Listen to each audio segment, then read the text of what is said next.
নমস্কাৰ মৰমৰ ছাত্ৰ ছাত্ৰীসকল। আজি পঞ্চম শ্ৰেণীৰ অংকুৰণৰ প্ৰথম পাঠ অসম আমাৰ ৰূপহী এই গীতটিৰ পাঠভিত্তিক ক্ৰিয়াকলাপ আৰু ব্যৱহাৰিক ব্যাকৰণখিনি লৈ আহিছোঁ। প্ৰথমতে আছে উত্তৰ দিয়া। ক নম্বৰ, গীতটিত ম আখৰটো 20 বাৰ ব্যৱহাৰ হৈছে। ৰ আখৰটো কেইবাৰ ব্যৱহাৰ হৈছে? তোমালোকে নিশ্চয় গণি চাইছা। হয়, উত্তৰ হ'ল 49 বাৰ। খ নম্বৰ প্ৰশ্নত আছে গীতটিত আকাৰ অৰ্থাৎ আ স্বৰ চিহ্নটো 40 বাৰ ব্যৱহাৰ হৈছে। ইয়াত কোনটো স্বৰ চিহ্ন এবাৰো ব্যৱহাৰ হোৱা নাই? উত্তৰ হ'ল ৰিকাৰ। গ নম্বৰ প্ৰশ্নটোত আছে গীতটিত থকা ৰ আৰু ৰেৰে শেষ হোৱা শব্দবোৰ লিখা। ইয়াত এখন তালিকা কৰি দিয়া আছে, তোমালোকে নিশ্চয় দেখিছা। প্ৰথমতে ৰে শেষ হোৱা শব্দবোৰলৈ আহিছোঁ। ইয়াত দিয়া আছে আমাৰ, তাৰপিছত হ'ব দেশৰ, তোমাৰ, দিশৰ, সোণৰ, চিৰ, ভাষাৰ, মধুৰ, পাহাৰ আৰু ৰূপৰ। এইবাৰ আহিছোঁ ৰে শেষ হোৱা শব্দবোৰলৈ। প্ৰথম আছে ঘূৰে, দৰে, আমাৰে, হাতেৰে, আইৰে, আদৰে, তৰাৰে, ভাৰতৰে, লৌহিত্যৰে, মৰমবোৰে। ঠিক আছে। তাৰপিছত আহিছোঁ খ ভাষা অধ্যয়ন অৰ্থাৎ ব্যৱহাৰিক ব্যাকৰণখিনিৰ মাজলৈ। প্ৰথমতে আছে গীতটিৰ পৰা স্বৰ চিহ্ন অৰ্থাৎ কাৰ চিন যোগ হৈ ৰূপৰ পৰিৱৰ্তন ঘটা আখৰবোৰ বিচাৰি উলিয়াই লিখা আৰু সেইবোৰত কি কি স্বৰ চিন যোগ হৈছে ভাঙি দেখুওৱা। ইয়াতে উদাহৰণ দিয়া আছে ৰূপহী শব্দটো। ইয়াতে ৰৰ লগত দীৰ্ঘ ঊকাৰ যোগ হৈ ৰূপৰ পৰিৱৰ্তন হৈছে। তোমালোকে চোৱাচোন, ইয়াত দীৰ্ঘ ঊকাৰডাল ৰৰ তলত ব্যৱহাৰ হোৱা নাই, কাষেৰে লিখা হয়। এইটোৱে হৈছে ৰূপৰ পৰিৱৰ্তন। গীতটিত তেনেকুৱা আৰু কেইটামান শব্দ আছে, আমি বিচাৰি উলিয়াওঁ। আহাচোন। গীতটিত থকা গুণৰো আৰু মহুৰা এই দুটা শব্দলৈ মন কৰা। ইয়াৰে গুণৰো শব্দটোৰ গু আৰু মহুৰা শব্দটোৰ হু এই দুটা বৰ্ণলৈ মন কৰাচোন। ইয়াৰ গ বৰ্ণটোৰ লগত হ্ৰস্ব ঊকাৰ যোগ হৈ গু হৈছে আৰু হ বৰ্ণৰ লগতো হ্ৰস্ব ঊকাৰ যোগ হৈ হু হৈছে। দুয়োটা বৰ্ণৰ হ্ৰস্ব ঊকাৰ হিচাপত তলত বহিব লাগে, কিন্তু বহা নাই ন?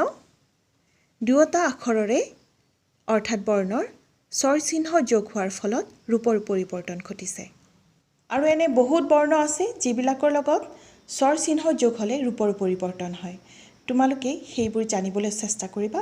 যদি মই পাৰোঁ ইয়াৰ পিছৰ ক্লাছবোৰত মই আনিবলৈ চেষ্টা কৰিম। ঠিক আছে। ইয়াৰ পিছত 2 নম্বৰ প্ৰশ্ন। গীতটিত থকা যুক্তাক্ষৰযুক্ত শব্দবিলাকৰ যুক্তাক্ষৰবোৰ ভাঙি দেখুওৱা আৰু সেইবোৰৰ প্ৰতিটোৰে দুটাকৈ নতুন শব্দ লিখা। তোমালোকক এটা উদাহৰণ দিয়াই আছে ইয়াতে, যেনে বিনন্দীয়া। ইয়াতে যুক্তাক্ষৰটো হ'ল দন্ত্য নয়দন দ, দন্ত্য ন যোগ দন্ত্য দ, দন্ত্য নয়দন দ আৰু শব্দ দুটা হ'ল আনন্দ আৰু সুন্দৰ। উত্তৰত আমি আন এটা শব্দ লিখিব লাগিব জন্ম, কাৰণ গীতটিত যুক্তাক্ষৰযুক্ত শব্দ এই বিনন্দীয়া আৰু জন্ম এই দুইটাই আছে। এতিয়া আমি জন্ম শব্দটোৰ যুক্তাক্ষৰটোলৈ আহিছোঁ। জন্ম শব্দটোত থকা যুক্তাক্ষৰটো হ'ল দন্ত্য নয় মন ম, হয়নে? ইয়াত আখৰ দুটা হৈছে অৰ্থাৎ বৰ্ণ দুটা হৈছে দন্ত্য ন যোগ ম লগ লাগি দন্ত্য নয় মন ম যুক্তাক্ষৰটো হৈছে। আৰু এই যুক্তাক্ষৰযুক্ত দুটা নতুন শব্দ হ'ল সন্মান, সন্মতি। এনেদৰে বহুত শব্দ পাবা তোমালোকে। সেই শব্দবিলাক সংগ্ৰহ কৰি তোমালোকে জানিবলৈ চেষ্টা কৰিবা আৰু বহীত লিখি থ'বা। ঠিক আছে। ইয়াৰ পিছত আছে উদাহৰণত দেখুওৱাৰ দৰে শব্দ গঠন কৰা। ক নম্বৰ উদাহৰণ, ৰূপ, ৰূপহী, কাঁহ, কাঁহী। এতিয়া তোমালোকক কৰিব দিছে কপাহ, কপাহী, চেনেহ, চেনেহী, বাঁহ, বাঁহী। খ নম্বৰ উদাহৰণ, ৰস, ৰসাল, নোম, নোমাল। এতিয়া তোমালোকক কৰিব দিছে জীপ হ'লে জীপাল, তেজ তেজাল, কোব কোবাল। গ নম্বৰ উদাহৰণ সোণ সোণালী, ৰং ৰঙালী। এতিয়া তোমালোকক কৰিব দিছে ৰূপ ৰূপালী, জোন জোনালী, ভোগ ভোগালী। ঘ নম্বৰ উদাহৰণত আছে বিনন্দ বিনন্দীয়া, চহৰ চহৰীয়া। এতিয়া তোমালোকক কৰিব দিছে দুখ দুখীয়া, নিয়ম নিয়মীয়া, নগৰ নগৰীয়া। ইয়াৰ পিছত আছে দলগতভাৱে আলোচনা কৰি একে অৰ্থ প্ৰকাশ কৰা শব্দ অৰ্থাৎ সমাৰ্থক শব্দ বা প্ৰতিশব্দ লিখা। এটা তোমালোকক উদাহৰণ দিয়াই আছে সূৰ্য।